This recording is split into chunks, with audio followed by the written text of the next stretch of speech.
Dorothy Johnson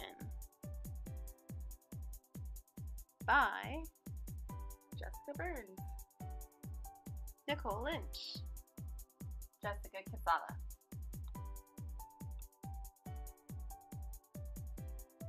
Dorothy Johnson was born August 21st, 1919 in Savannah, Georgia.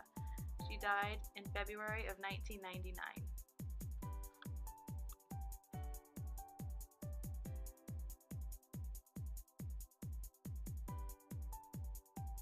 Dorothy Johnson earned her BSN in 1942 from Vanderbilt University. She was the top of her class and received the Vanderbilt Founders Medal.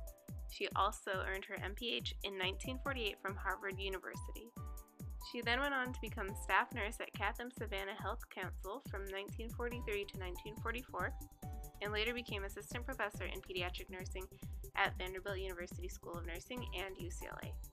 She is a pediatric nurse advisor at Christian Medical College School of Nursing and retired in 1978.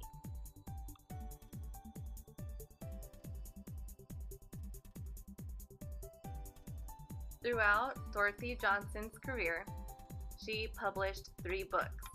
Her first book was Theory Development, What, Why, How. Her second book was Barriers and Hazards in Counseling, and her third book was Expanding and Modifying Guidance Programs. She also published over 30 nursing articles.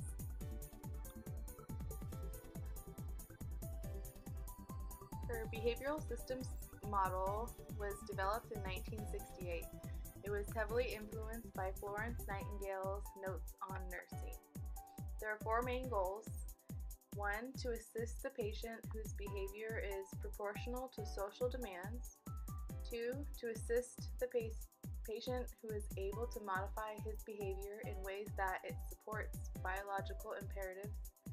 3. To assist the patient who is able to benefit to the fullest extent during illness from the physician's knowledge and skill. And 4. To assist the patient whose behavior does not give evidence of unnecessary trauma as a consequence of illness.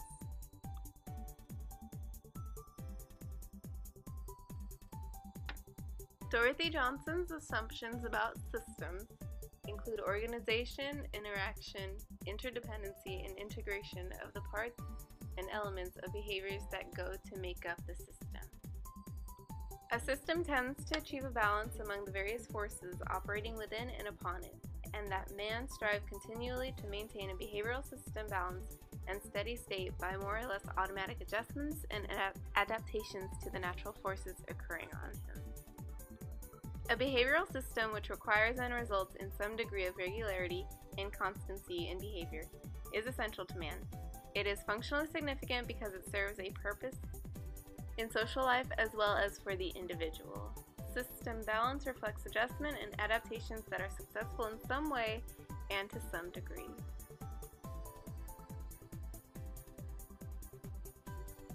The assumptions about structure and function include the following. 1. From the form the behavior takes and the consequences it achieves can be inferred what drive has been stimulated or what goal has been stopped. 2. Each individual person has a predisposition to act with reference to the goal in certain ways rather than the other ways. This predisposition is called a set. 3. Each subsystem has a repertoire of choices called a scope of action. And 4. The individual's patient's behavior produces an outcome that can be observed.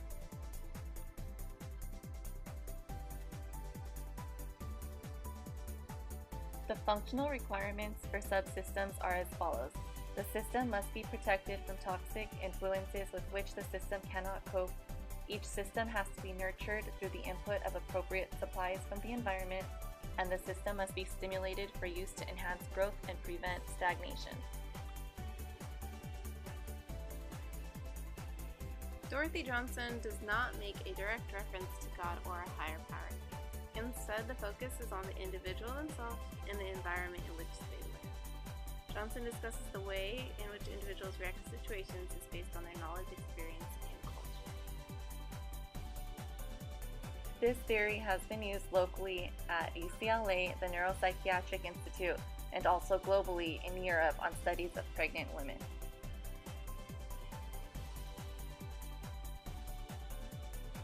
theory has made a major impact on focusing on the patient as a whole as well as the relationship of the patient's parts.